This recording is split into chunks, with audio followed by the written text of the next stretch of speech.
ఒక మనిషి పనికి మనం పెట్టుకున్నాం, ఉదయం 9 గంటలకు రావాలమ్మా, సాయంత్రం నువ్వు 8, 9 గంటలకల్లా వెళ్ళిపోవచ్చు అని చెప్పి ఒకసారి చెప్పాం, 2 సార్లు చెప్పాం. ఉదాహరణకి ఆ 2 సార్లు చెప్పిన తరువాత కూడా ఆ మనిషి గనక ఆ పనిని సక్రమంగా చేయకపోతే, 2 సార్లు చెప్పాను కదా నీక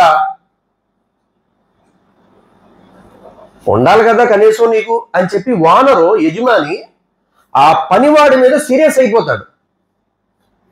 ఎందుకని 2 సార్లు చెప్పాను, అప్పటికే మళ్ళీ నువ్వు మర్చిపోతావేమో 2 సార్లు గుర్తు చేశా.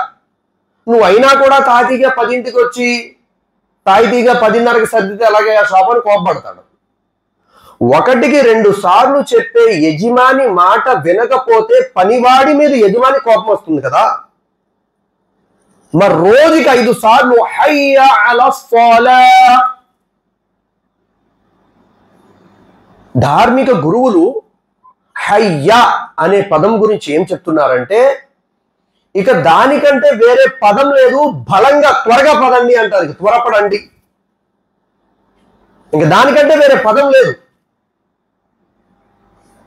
హయ్యా అలా ఫాలా, రండి నమాజ్ వైపు.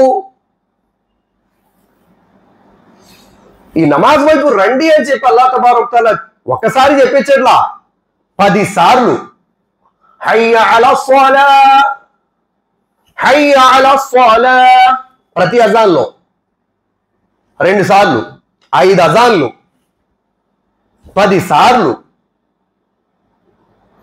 10 సార్లు చెప్పిన ఒక మనిషి అల్లాహ్ మాట వింటలేదంటే, 10 సార్లు పిలిచినా అల్లాహ్ యొక్క గృహానికి ఒక మనిషి రావట్లేదంటే, నువ్వేంటి పిలిస్తే నేను వచ్చేదా అని మున్నరకంగా జవాబు ఇచ్చేటువంటి వ్యక్తి అనుకోవాలా?